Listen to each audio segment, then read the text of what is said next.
Hi, I'm Kara, and today I'm really excited to have my friend Bruce here. Now, Bruce is a musician, and he's a teacher who has taught in Australia and Alberta. And currently he teaches at the high school level, and some of his areas are drama, musical theater, and music. Now, I'm going to turn it over to Bruce to tell us a little bit more about himself, and I'm so excited about this conversation we're going to have. Over to you, Bruce. Thank you. As Kara said, I'm a musician. I've been a musician since I was at high school. So I was about 14 or 15. I started playing music seriously.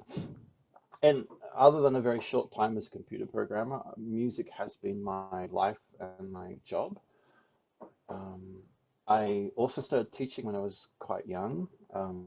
I was a certified soccer coach as a teenager, and then I was asked by a neighborhood father to teach his kids, and it was like, oh, I don't know anything about teaching, and they said, no, no, you should. So, and since then, I've just teaching has always been a really important part of my life as well. Um, I like I like sharing my experiences, and I like encouraging students, and also showing students a different world. And one of the specialities I have is a composition teacher, and that means that I can show students, encourage them to open their ears completely in directions they've never thought about before, which is fascinating because I can't tell you how many composition students I've had who've come to me and said, I want to write just like Andrew Lloyd Webber, or I want to be the next Mozart. There's nothing like that. But suddenly you say, well, hang on, have you thought about like click music? Have you thought about gamelan music? Have you thought about Romanian folk songs? And suddenly they split off into completely different directions. Oh wow, like I would love to have a course like that because I once took a composition class when I was doing my grade 10 vocal with the Royal Conservatory, and I had to drop out. It's the only class I've ever completely bombed. I could not get it at all. So That's sad because composition, I think too often people think of it as rules, and rules are important, but it's the world. And I always encourage strongly performers to know their theory, but also theoreticians and composers need to know their instruments. Anyway, I'm sorry that you had that experience. maybe with a different teacher, I'd have done a little bit better, but that's all right. I want to hear a bit more about music and how you found your passion for music, how you cultivated it over the years to where you are now. Okay, this is moments of truth, right? So I'm often reluctant to talk about the start, just because my story is not the way musicians' stories are supposed to. I did not have music lessons as a child, and in fact, music was not discouraged, but in my family, it has historically been women's business. So my dad is a wonderful piano player, and evidently my grandfather could play a couple of pieces of Debussy, but my grandmother and her sisters and her mother were all like senior serious music teachers. So it wasn't a big thing for my family, and I was fortunate, lucky, fate, whatever word you want to use. So I went to a high school, and this is in Australia, in Brisbane, in Australia, where the education department had started to designate certain schools as specialist. And I was just fortunate my local school was a music specialist school. And we had free lessons, instrumental lessons. Everybody was required to do music, which I would call like a general music class at grade 8, which is the first level of high school. But we also had instruments. And I took the like duck to water. I don't know. I was taught the treble clef, and then I went home. We had the piano at home, and I went dug through my dad's books, and then worked out that's a C, that's an E, okay, and this, and sometimes there were numbers on the notes, and I worked out that's a finger, and then I saw if two notes were above each other, I had to ask my dad what happens, and he said, "Oh, you play them at the same time." Like it was that basic Yeah. that I was teaching myself. And then at the grade 9 level, I was asked, encouraged, because I was a very um, academics were very easy for me. I was encouraged to take music as a specialist stream, and I then started learning percussion. And then in grade uh, 11, I started doing clarinet. I was encouraged to write, and in grade 12, I got to conduct the concert band, which we call wind bands here in North America. I conducted the orchestra, I wrote orchestra arrangements, and I was asked to co-arrange most of the musical and was associate music director. Now, I just think that's what everybody's schooling experience is. But it was just, I had ridiculously encouraging teachers, a piano at home, and I just worked at it myself. And so when I went to university, I originally started off, I wanted to do medicine. Didn't quite get enough marks getting into medicine, but was told if I um, got my GPA up to I think I just had to pass everything, that I would transfer to medicine. But I started to do music, and I thought, nah, this is much more interesting. And when I was at high school, I'm sorry, first year university, I just excuse me for a second. We have Alexa devices all around the house, and sometimes you say something and they think you said something more interesting. I was trying to Um, control the music though. it was lovely. I like it. Actually, I knew what it was. It's an opening of It was an opening of a early classical symphony. I have to think about who it was. Anyway, when I was at university, I was then encouraged to start doing music, and I started doing professional gigs then, Yeah. and that was it. Like suddenly being told that people would pay for me to play, and um, I never. One of the biggest advantages of teaching yourself is you don't know what's wrong, and so Yes.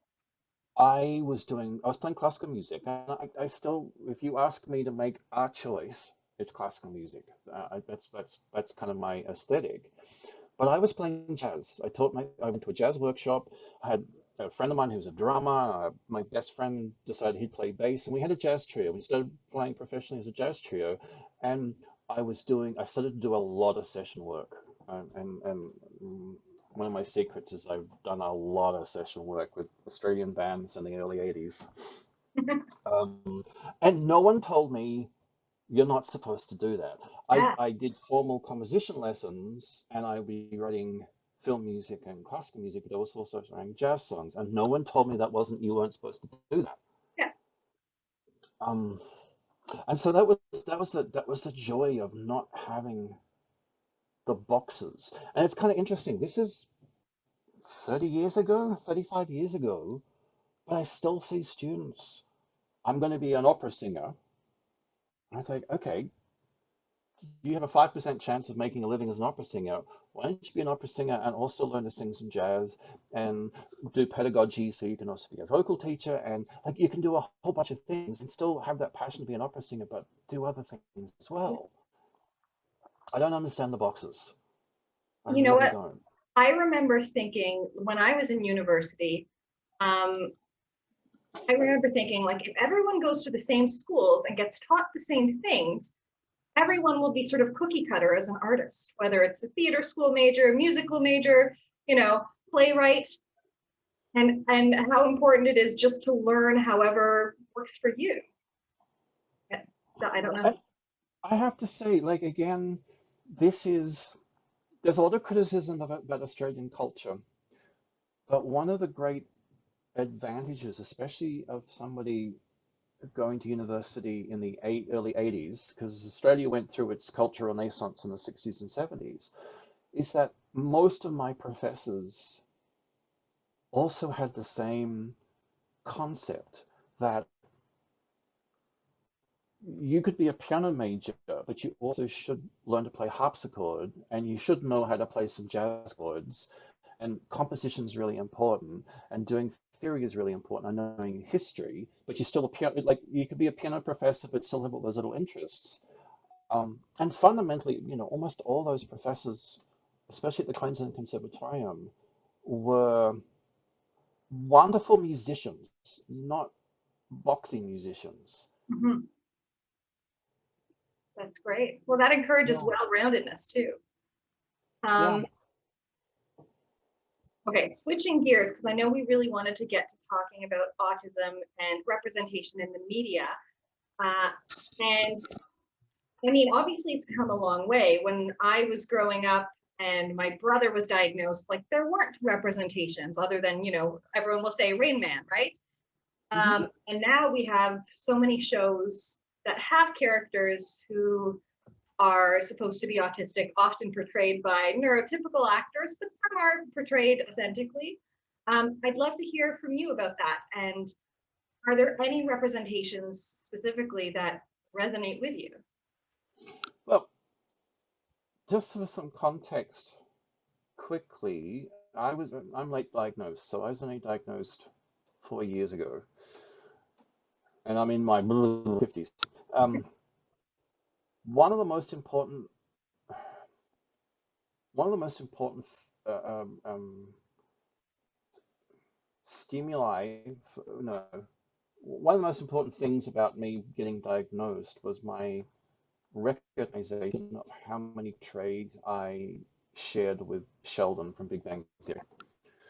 Um, and there were some comments with my wife. My wife was struggling with some of my behaviors. She's a social worker and kind of was trying to, anyway, she needed to know kind of what was going on. And I kept on, we would watch Big Bang and I would go, huh, yeah, that's me.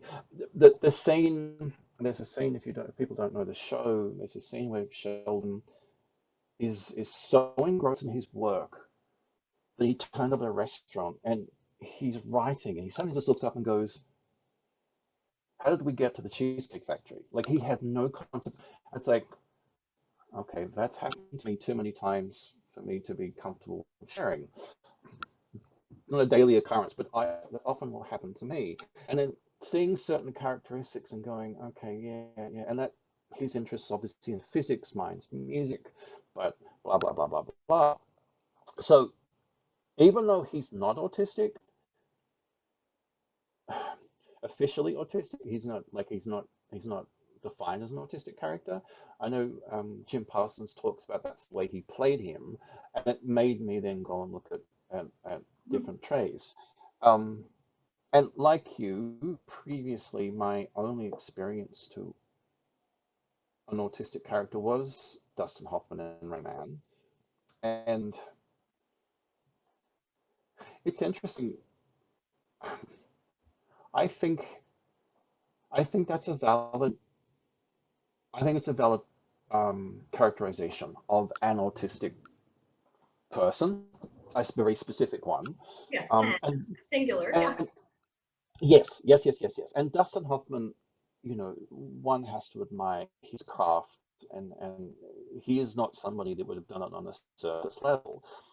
But it's interesting that still people treat us as if we're Rain Man. And it's like, well, okay, that's just one person. Um, Now, what's happened more recently is I think there's more autistic characters, and what I'm seeing is more. I think it's become more problematic because there's more autistic characters, and yet there are so many. There's such a narrow stereotype being used. Um, I Mhm. enjoy the main character in Atypical. I think that's a sensitive portrayal. I wish he was played by an autistic actor. And it's interesting that after their first season, they brought in a group of autistic characters, actually autistic actors. Yeah. But it was like disappointing because they didn't actually become important parts of the story. Um, the young doctor, sorry, I have a joke about mixing young doctor and good doctor and young Sheldon up. Yeah. The good doctor, his character is way too close to me for comfort. His Um, character, I remember being in a staff meeting with other teachers who do my job and support staff who work with autistic children. And some people were saying, oh, they didn't like it. They thought it was too stereotypical. And he reminds me so much of my brother Danny that I said, to me, there's so much about it that does ring true. And I think that highlighted for me, you're always going to have people who relate to different characters differently. Um, because it reminds them of themselves or somebody else, and someone else doesn't. it's true, and two points. One, I often talk about Sheldon's an important person for me, and I was talking to a very good friend of mine. Um, we did a filmed a documentary which we were part of, and I said to her, like, I really like Sheldon. And she went, "No, I've got nothing to do with Sheldon." I went, "Oh, okay," but it's like it's because she's female and black. She Yeah. said, "It's just another white guy," and it's like, okay, that's complete. And of course, I kind of need those conversations to forget about how narrow I can be still thinking. It's like, okay, good. You don't get anything from that character, and I can see that completely. Um, with um, with Sean from Good Doctor, the first episode where he's visualizing things with a map, Yeah. that's me. Yeah. And that doesn't upset me, but sometimes I'll see him react in a way that's very uncomfortable for me because that's how I act or how I've been treated, and I don't like it at all. Mm.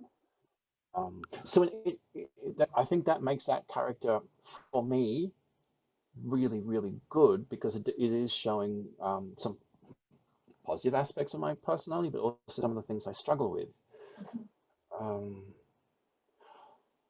Now, the next character I want to bring up is somebody that I just came across this week, and this threw me like it this character has really affected my week. I think the character's name is Zach, and it's from the Unbreakable Kimmy Schmidt. Now, the Unbreakable Kimmy Schmidt, I recognize that the show is now finished. It's very much my wheelhouse type of show in that it's light. It's not, when it's funny to me, it's extremely funny. Yes. I actually exercise on my elliptical while watching the show, so it's a perfect show for me for that. There's lots of in music theater jokes, which, there's probably Yes. only a couple of thousand music theater nerds that get that. Yeah. But suddenly, when Kimmy's in Columbia, this boy is in the front row.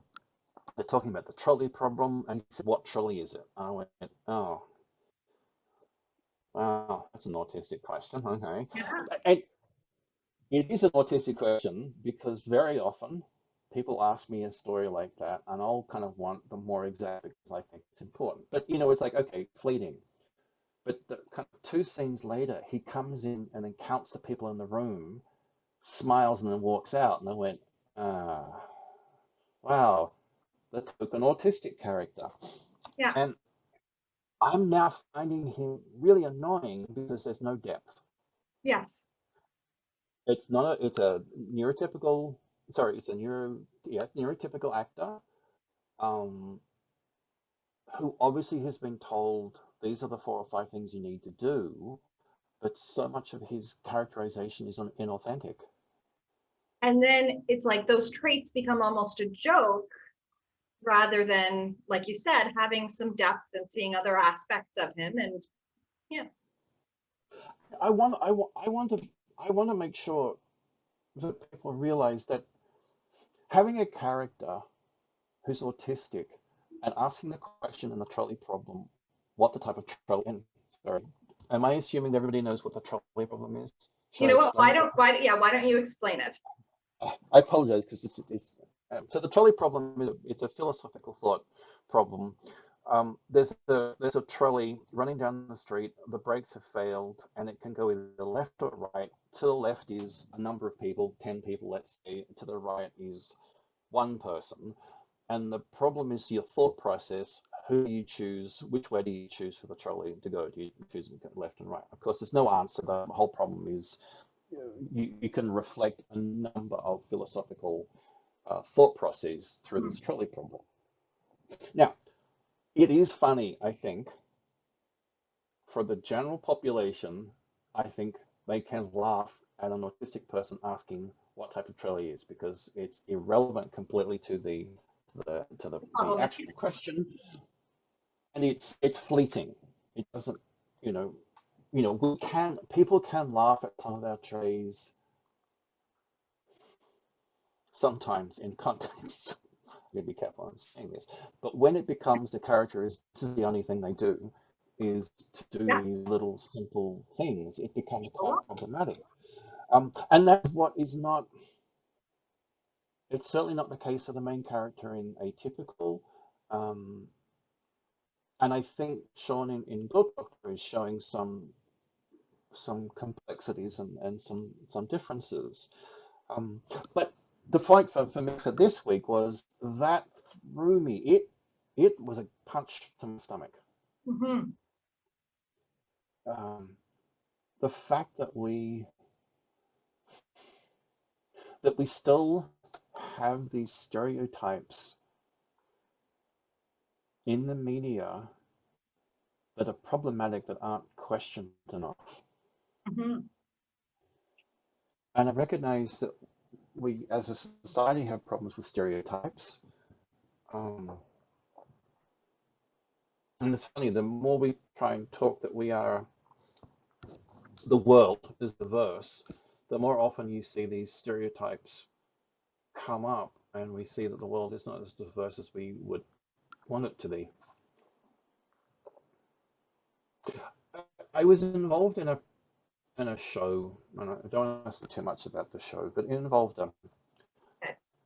this is a professional theatre show. It involved a character who was defined by the author as Asperger's, and I realized once I saw that it was incredibly shallow. Yeah. And the fact is that they had not talked to an actually autistic person in the development of the show at all. And that's horrific. Like it's Wow. And then you're getting these portrayals that are just based on the stereotypes. And sometimes those are positive stereotypes, but I would say many times they're negative stereotypes, or like you said, just this one-sided look at this naive person or this person who thinks differently, and the questions they ask aren't neurotypical questions, instead of really understanding why, right? Or what's going on and seeing other aspects. I mean, even now as I've been considering what we've been talking about, if you think about all of these characters, the other thing that they are all highly intelligent academically. Yes. And it's again, okay, I'm not going to blow you, but it reflects me. Okay, I'll say that it reflects me. That's the strength I have, right? But there are so many autistic people who are not as academically gifted. Mm-hmm. That's never portrayed. Mm. Exactly. It's like one part of the community. Mm-hmm. And how hard that is for people who fall outside of that, or don't see representations of themselves, or that they can identify with in some way. And I'm sure we could go down the rabbit hole of talking about the whole SIA controversy. Oh goodness, let's not. And in truth, when you and I started talking about this, it's like that is so obvious. I don't want to talk. I mean, it's like I don't want to dignify it with a response. Exactly. So I guess I'm wondering, like, if you were to give advice to any sort of TV, web series, film creator, what pitfalls would you tell them to avoid? Simple answer straight away. The biggest pitfall that somebody in that circumstance can fall into, the easiest thing to avoid is talk to an actually autistic person. Yes. And one of the joys of me being so, since my diagnosis, I've basically been blasting to the world that I'm autistic. I think it's really super important. I think it's important for people to see me, you know, maybe not financially successful, but quite successful in what I've done. I'm autistic, I'm proud of it, and I still have struggles, and talk to me. I've had a number of theatre companies here in Calgary come and talk to me saying, we have a we're doing a play and it involves an autistic character. What what can you tell us? And that's fantastic. So things,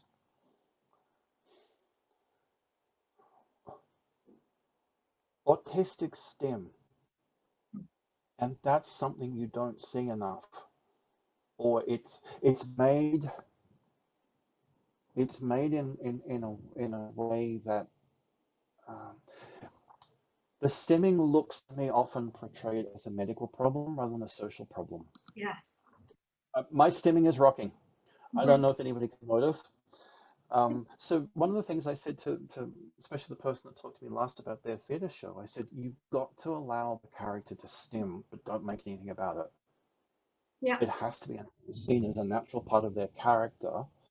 And perhaps if you're playing around with stress or somewhere where the character is not sure about what's going on, maybe a stemming is something we tend to do Yeah. a little bit more and make it obvious.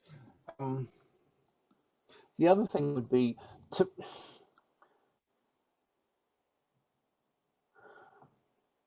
stereotypes are important to allow an audience to get a backstory quickly. And so whether that stereotype is a racial one, is a physical disability, a physical challenge, an intellectual or cognitive challenge, using a stereotype quickly does allow the audience to get a concept. Mhm. But you need to, if this character is important, you need that character then to develop. Mhm. It's no good having, I mean, this is kind of what black exploitation films were like in the Yeah. 70s. It was the African American community in the States reversing the way that black people had been portrayed before and using it as a challenge. In Australia, um, movement as I was growing up. I gotta make sure I use the correct language because Australians tend to swear a little bit more than North Americans. But let's say people of Italian and Greek extraction in Australia were certainly treated in a certain way in the media in the 50s and 60s and 70s, when the first major World War II immigration wave happened. But in the 80s, as the second generation kids grew up, they started to become proud of their European heritage, but also being Australian. And so there was a large number of actors, um, specifically making shows about the experience of being a second generation child growing up in an immigrant family, but being proud of that tradition rather than making. They would still make jokes about it, but it was like they were proud of the jokes. Yes.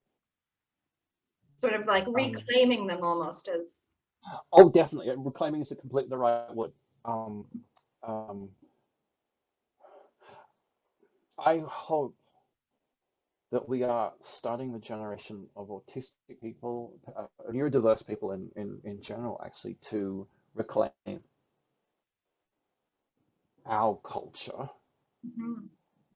Um, One of the things you and I have briefly talked about this in the past is number of the small number of fiction books written by autistic authors that include an honest, authentic character. Mhm.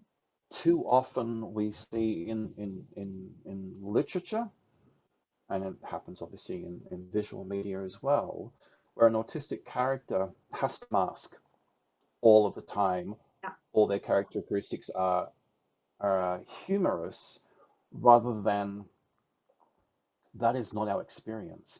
And one of the ideas that I have been working with a friend is developing a story about an autistic character that has autistic moments that we don't try and explain to the Mhm. neurotypical. It's actually, Um, it reminds me a little bit of, I don't know if you watched Schitt's Creek. Have you ever a seen little that? bit, yes. So I forget how far along in the series, but one of the characters, David, gets into a romantic relationship and it's with a man. And it's just the most beautiful relationship between two men, and no one pays it negative attention. Do you know what I mean? Whereas we see all these shows where it's like, oh, this is such a sob story because of all of this discrimination. And instead you're seeing this story of just life how it should be, you know? I, I think that it's certainly people in my generation, um, I think the acceptance of LGBTQ has completely changed in my lifetime Mhm. for the better. And it has become a normalized, getting close to being a normalized relationship, I just discovered in Schitt's Creek. And yet, what I've been challenged with recently is my kids. I have a 21-year-old and a 14-year-old and an 11-year-old, 12-year-old, 11-year-old, 12-year-old. Um, all of them are becoming gender fluid and certainly sexually fluid. And that's not it's not been my experience as I was growing up. And so I'm still seeing that as being not not not normal, not bad, but I'm struggling to normalize it. Yeah, it's a learning It's going to curve. be, yeah, but it's, hopefully, I am very open and I'm still making mistakes. My son was born female and now identifies as male and has changed his name. I still sometimes will refer to him by his birth name, but that's becoming less and less and less and less and less Yeah. as the years are going on. Um, and I'm now seeing, like, I have several trans kids at school. Mhm. The school still has the transients have a problem, and it's we don't have forms to tick. We don't have the right boxes to tick for them usually, Yeah. which is they're not in general from a staff perspective they're not treated differently. But the kids, it's just like Yeah. they're trans. Okay, okay, Yeah. next. They have three heads. Next, like it is so fantastic to see that acceptance in the general population of the kids. Agreed. Um, and I think that's the next generational shift, which I think is wonderful. I just hope neurodiversity is included in that as sometimes people. I agree. Yeah. It's amazing because I always think about how there's similarities in all of these communities, with what neurodivergent people go through too, right? And acceptance and trying to get understanding. Now I'm wondering, for you personally, um, do you disclose your diagnosis to your students? Mhm. It it is one of the most important things I can do in the very first class where let's say, I'm teaching grade 10s for the first time. One of the first things I say, for a couple of reasons. One, I'm an odd fellow. Um, I want them to understand that if they're seeing a behavior in me which they are not understanding, that it's maybe a struggle I'm going through, or it's maybe I'm just not understanding something, and then I want them to approach me and ask or talk or maybe give me some slack, whatever, Mhm. because I am not neurotypical. And although I've learnt to mask and develop, there's still, I'm allowing those behaviors to come through. So that's the first one.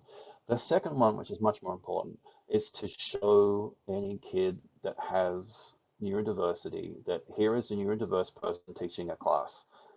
Um, and that has been, uh, it's been by far the best experience I've had the last 3 or 4 years, to the number of times I've had kids, usually with autism, coming to me and unburdening because they know that there's an understanding of what they're going through and it's a completely safe space. Mhm. Um, and I'm trying to normalize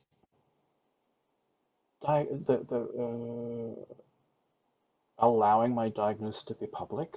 Mhm. Um, it's not been perfect. It's and had a really bad case last year of it not being accepted at all. But it's like that's not my problem. Yes, exactly. And I'm sure it's a mixed bag. Like you probably get more pushback from adults and parents or colleagues or administrators, but I bet for those kids it makes such a difference. Yeah. And it's to be to be honest with you, and this is going to be this may be showing a bias that I do have. The biggest pushback I've had is from other parents, Yeah. and it's like I've become aware of a number of people that I've come across in the last couple of years, parents of autistic kids who have not told their kids their diagnosis. And I think the neurotypical response to this would be I want to punch them in the face. I couldn't ever do that. I'm not, I'm very much a pacifist, but it's like I have no concept of what that means. Mhm. I cannot understand that.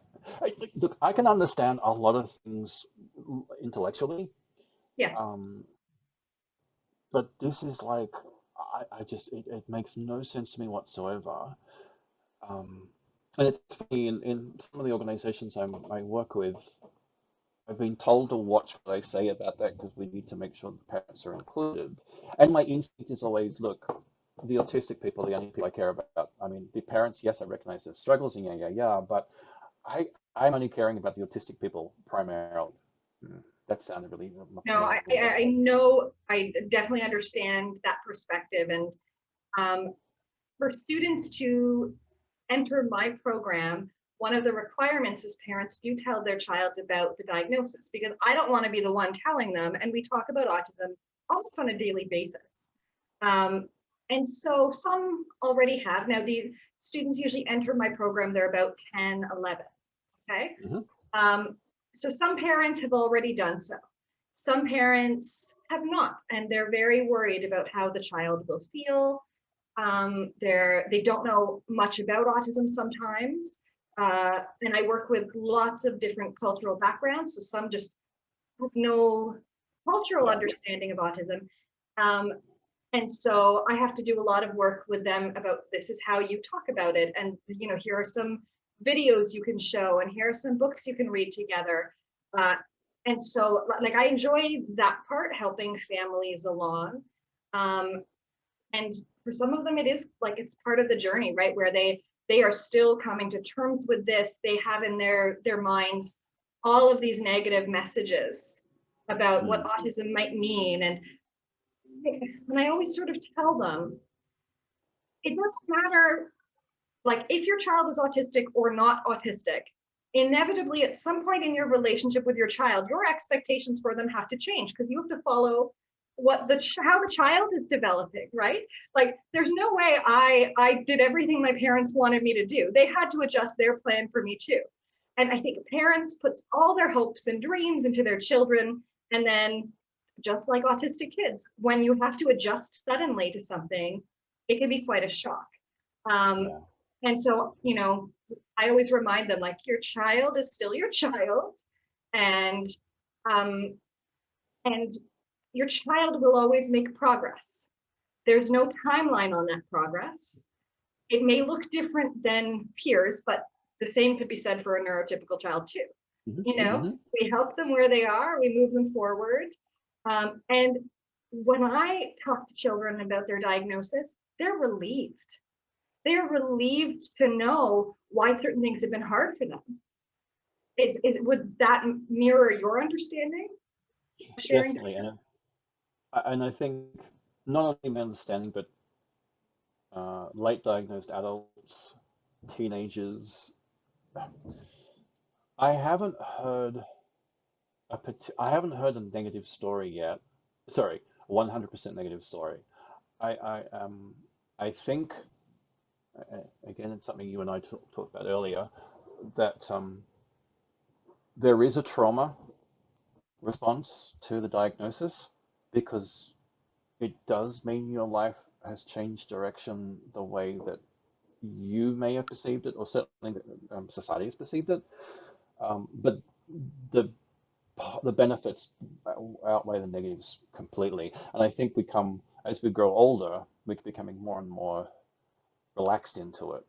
Um, I should actually say, as you responded, I realized that I sounded maybe a little self-centered, particularly because I forget where I grew up in Melbourne is ridiculously multicultural. My hometown, where I last place I lived, English was the fourth language behind Italian, Greek, and Arabic, and I think that's fantastic. That's the way I was brought up in my background.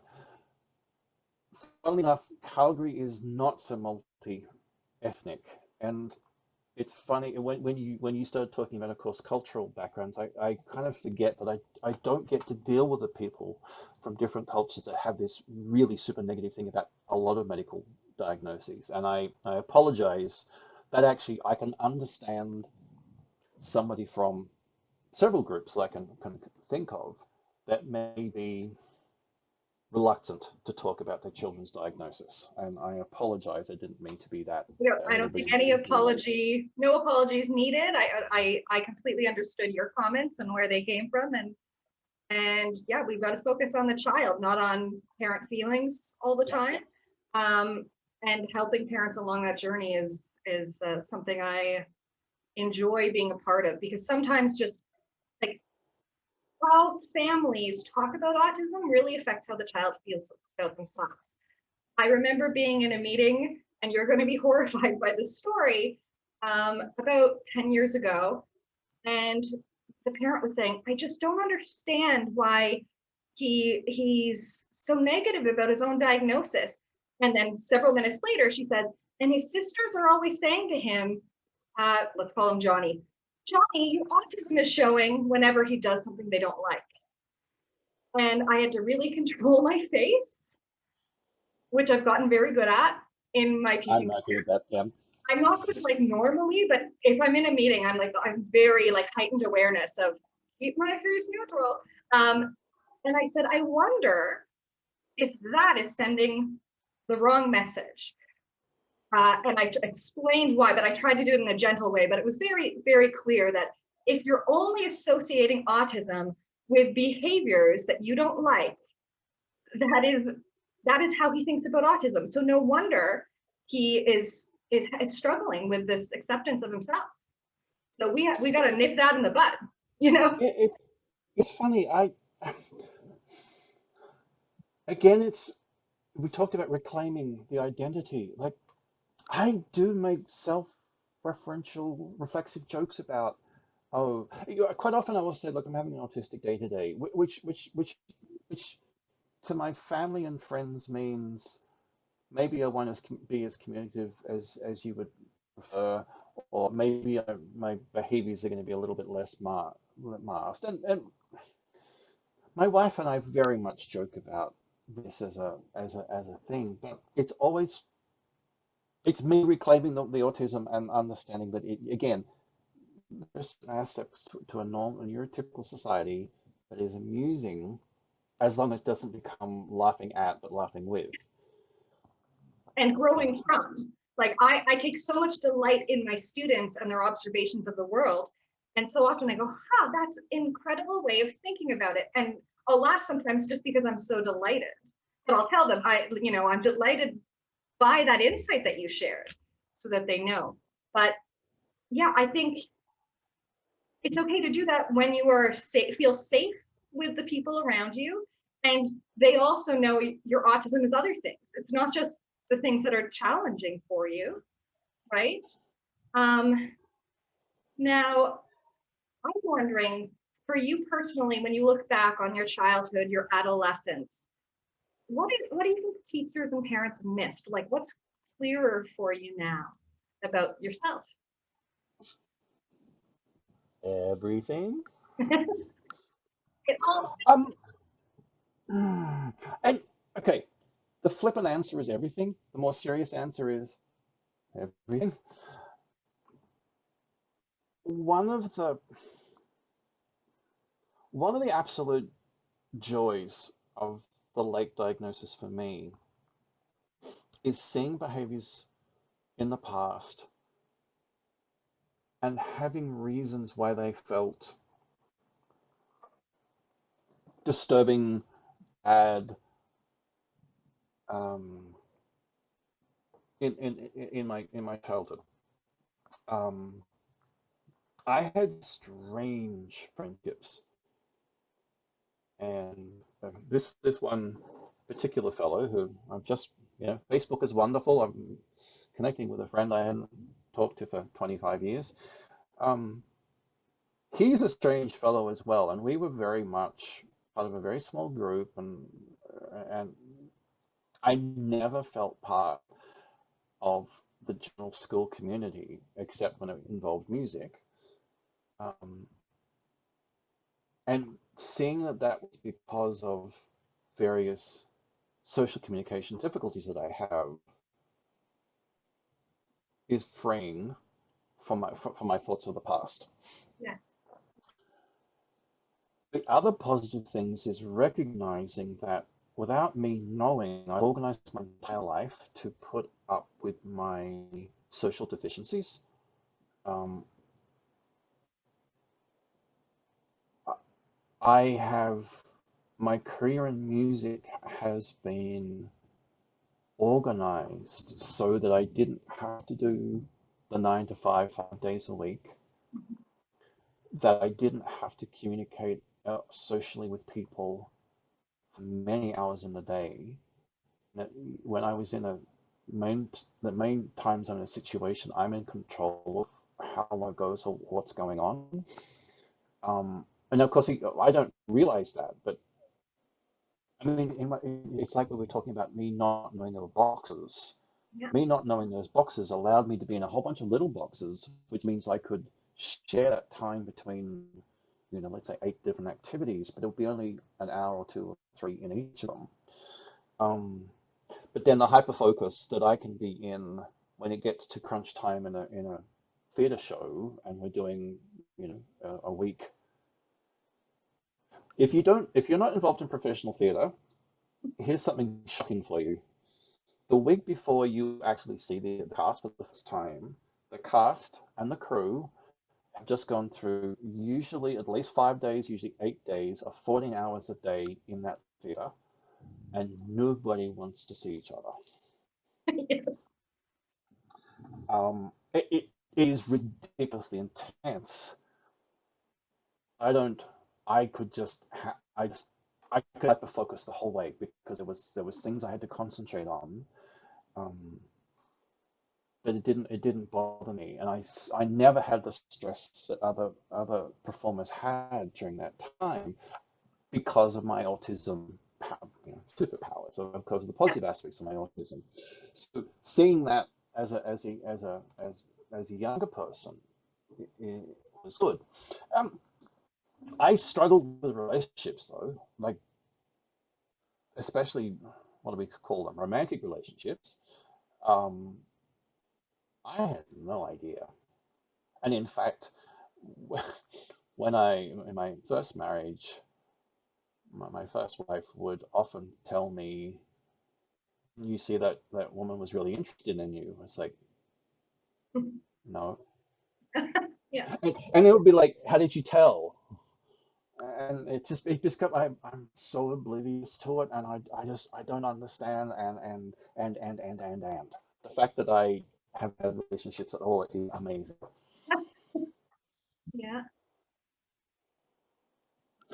And some actually, and then the negative aspect of that is some of the relationships I had were quite toxic Mhm. without realizing that. And I'm so fortunate with my wife now that she's helping me to recognize some of the toxicities that happened before.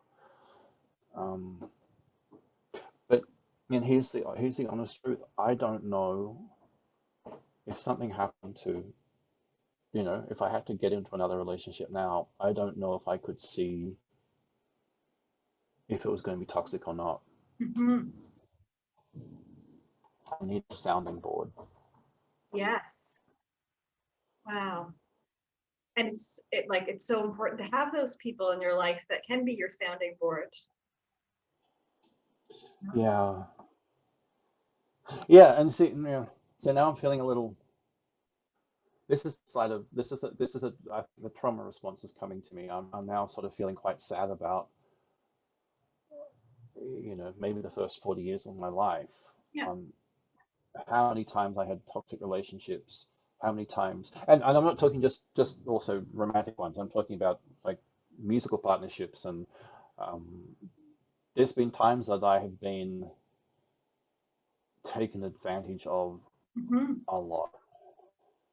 Hmm. And walked over, I'm sure, and you compensate for other people, right? Yeah. And, even now, one may bring up an example, and I will defend the person, and then it's like, well, don't you realize? And funnily enough, this is one of the problems. I think this is one of the problems that, let's get back to, being political about this aspect. This is one of the problems about autism being seen from a medical only model. Hmm. Um, Even now, I don't qualify for a number of social support services. And one could argue that I don't need them all of the time. And that's actually a valid point. But the more valid point is, just because I don't need them all of the time does not mean I don't need them. Yes. Um, and it's a problem we have in Canada specifically, I think, that autism is so often seen as just a medical problem. And I think the support services in general for those autistic people who have severe communication difficulties and severe cognitive disabilities, let's say, I think the support services are there by and large. Not perfect, but that's only a very small percentage of people, and it's the larger percentage that we don't have the support services for, um, to help people like me that doesn't have a very supportive life to go through these social things in Hmm. communication. And look, you talk about when you go into a meeting, you control your face. I cannot. I don't know if I need to. I don't know if I need to work on this a bit more. So often, even in the family situation, in my super safe space, I'll be told. I was told yesterday, soften your face. Yeah. Oh, oh, Bruce, I have to tell you, like I remember when I was young, my mother used to say, "Oh, sometimes people might think you look stuck up or snobby." So I actively raise my eyebrows and have a little bit of a smile most of the time because, like, my actual, like, my resting face, I have low brows and I look grumpy. So, like, you know, that's something that I think many people, many neurodivergent people learn quickly is, or maybe not so quickly. Some people learn quickly to make those changes.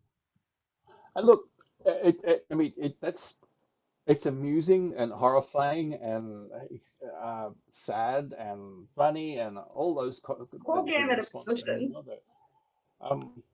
One of the joys I have is taking headshots. I don't have to think about it because my expression doesn't change that much. And so sometimes headshots kind of don't look typical headshots, but it's like, oh, you're getting Bruce. And you're going through and they're all the same. Scrolling through the Well, yeah, yeah, kidding. I think it's not quite the same. I certainly don't have that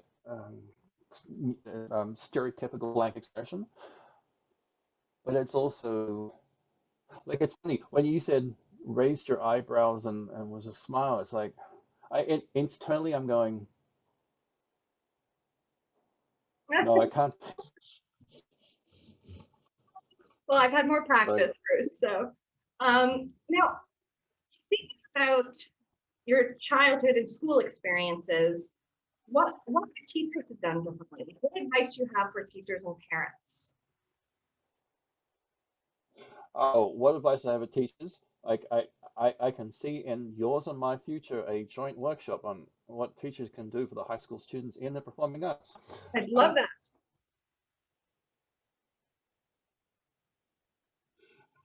Let me just put on the public record that because I wasn't diagnosed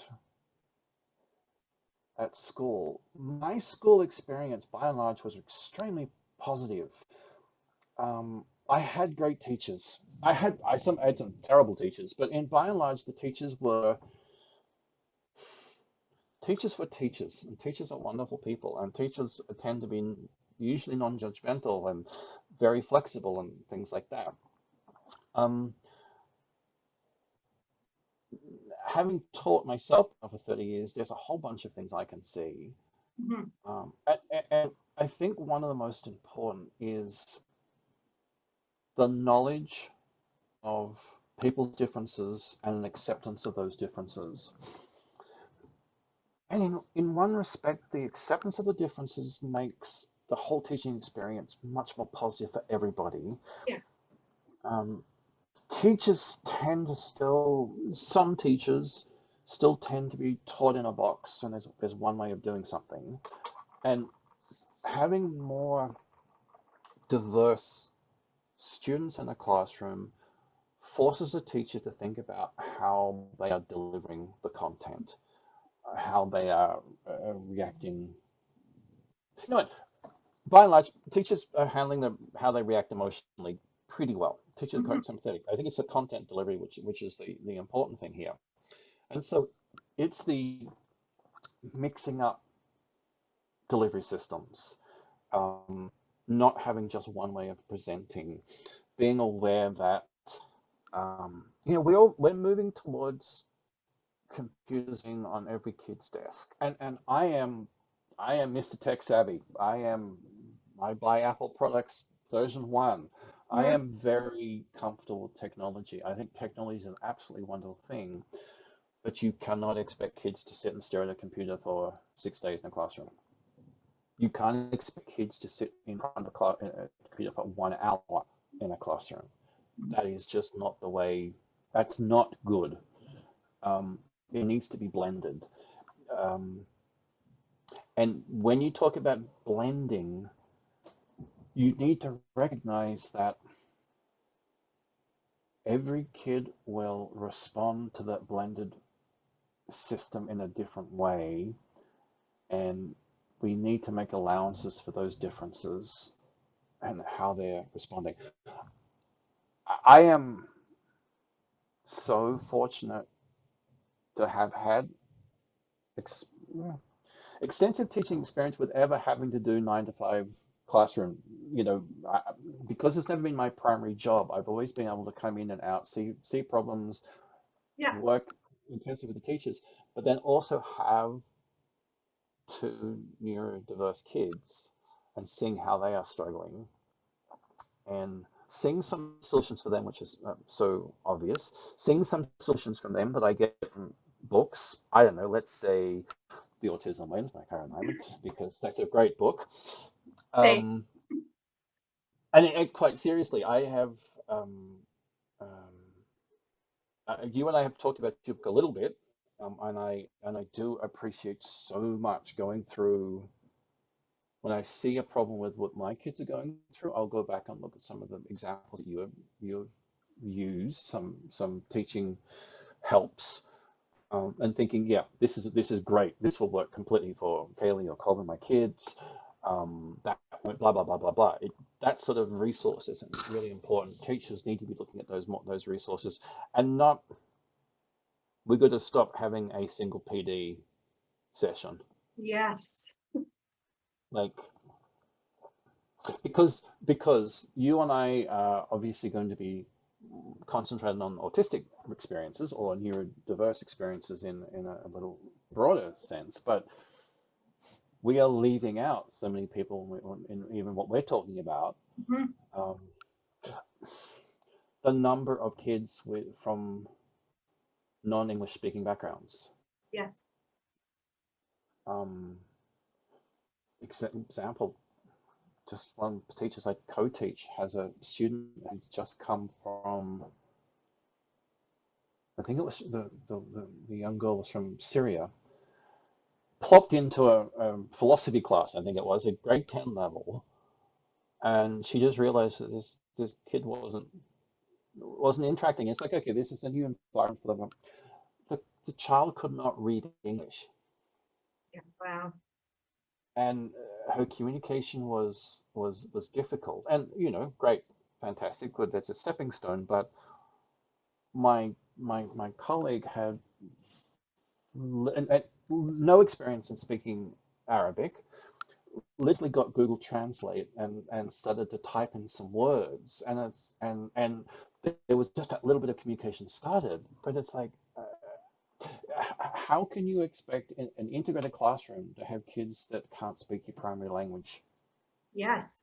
And then if they do have any sort of learning difficulties, is that the language? Or if you were to talk to them in their own language and present materials in their own language, would they still have those difficulties? So our systems have to be better, right, at getting to the root of all of it. And I haven't had this experience yet. I'm sure you have, of an autistic child whose language is not first language is not English. Like, there's the double problem of something that you and I can relate to. Yeah. It's just so. You asked for what things I can help with teachers. I mean, some suggestions. Like, I mean, there's a blended content, but it's a bigger problem. That's not the teacher's problem. It's a societal. It's a governmental. It's a political problem that we need to fix. How all children have different ways of being taught, and how we need to be a lot more flexible. Mm-hmm. And I always think too, not that I experienced this as a teacher, but I experienced it as a student. In Ontario, there wasn't a set curriculum until 1997. So before that, I mean, I think there were probably things you're supposed to teach, but it was very much up to the teachers what they taught. And so one of my research participants talked a lot about how um, it was easier then because you met students where they were. You could do a lot of like integrated units, and then as soon as there's this long checklist of things you have to do, it's so much more prescribed, and teachers were way more stressed out, and it became teaching to the curriculum, not to the child. um, and so that's something I think about too, but that's probably a whole other conversation. God, yeah. It, Australia has a much more had a much more integrated education system. Um, the education is the state's responsibility, as it is here, and provincial responsibility. But there was always um, national standards. Mhm. And for instance, a child going to high school in Queensland, where I went to high school, their marks would be accepted by any university in the rest of Australia.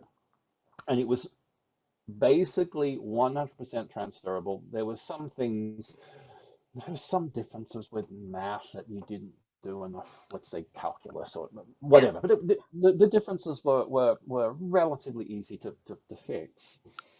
What I've noticed now talking to relatives and friends, Facebook again, um, that has changed, and this American system of teaching to a curriculum, and this is the textbook, and that textbook is the only thing you need, but it's suddenly become non-transferable. Yes. And I cannot believe how bad the Canadian system is when it comes to kids who want to go and do a different province to do university. And it's inconceivable to me that we do not have a national system to allow those credits to be transferable in a logical way. Um,